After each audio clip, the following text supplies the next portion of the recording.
জুলাই 1 তারিখে ছাত্রদের কর্মসূচিকে সমর্থন দিয়ে আজকের যিনি জাতীয় পার্টির চেয়ারম্যান গোলাম মোহাম্মদ কাদের পার্লামেন্টে জাতীয় সংসদে জুলাই 3 তারিখে তিনি 5 মিনিট বৈষম্য বিরোধী যে ছাত্রদের পক্ষে তাদের আন্দোলনের পক্ষে যৌক্তিকভাবে সংবিধানে উল্লেখ করে তিনি সমর্থন দিয়েছিলেন। আমাদের জানা মতে আর কোন জাতীয় নেতা এইভাবে সেই আন্দোলনের সমর্থন দেয় নাই।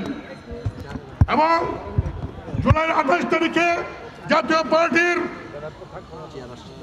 যৌথ সভায় আমরা সিদ্ধান্ত নিয়ে প্রেস কনফারেন্স করে সেই আন্দোলনে আমরা সমর্থন দিই।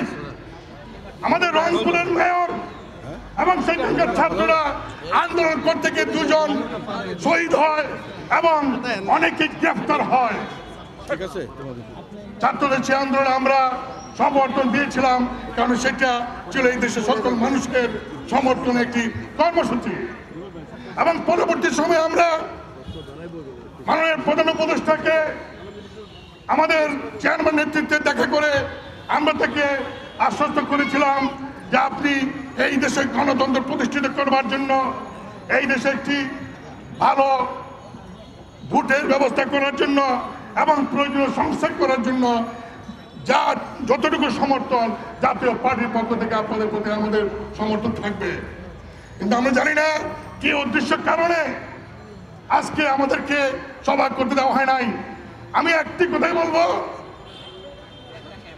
বর্তমান অন্তর্বর্তীকালীন সরকারকে এই দেশে প্রায় 1000 মানুষ ছেলে মেয়ে শহীদ হয়েছে গণতন্ত্র প্রতিষ্ঠা করবার জন্য, একটা বৈষম্যহীন সমাজ ব্যবস্থা, একটি দুর্নীতিমুক্ত সুশাসন, দেশে দুর্নীতি বন্ধ করার জন্য, মানুষের বাক স্বাধীনতাকে বিকাশ করার জন্য, রাজনৈতিক দলগুলিকে তাদের কর্মকাণ্ড সুষ্ঠুভাবে নিরপেক্ষভাবে পরিচালনা করার জন্য এই সরকার কমিটেড জাতির কাছে।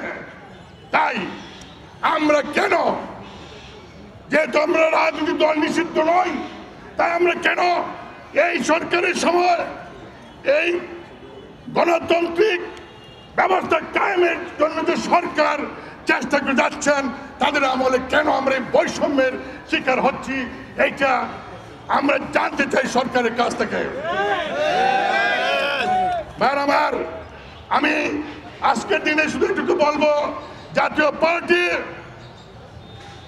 গণতন্ত্রে বিশ্বাস করে, জাতীয় পার্টি শান্তিপূর্ণ রাজনীতিতে বিশ্বাস করে। গত 34 বছর আমরা এই দেশে শান্তিপূর্ণভাবে বিরোধী দলের রাজনীতি করে আসছি। আমরা আগামীতে এই দেশের মানুষের মুক্তির জন্য, এই দেশের মানুষের স্বাধিকারের জন্য, এই দেশের সমস্ত গণতান্ত্রিক প্রতিষ্ঠান, সাংবিধানিক প্রতিষ্ঠানকে প্রতিষ্ঠিত করবার জন্য যে কোনো প্রয়োজনে যদি সরকার ডাক দেন, জাতীয় পার্টির চেয়ারম্যান গোলাম মোহাম্মদ কাদের নেতৃত্বে আমরা সহযোগিতা করতে রাজি আছি।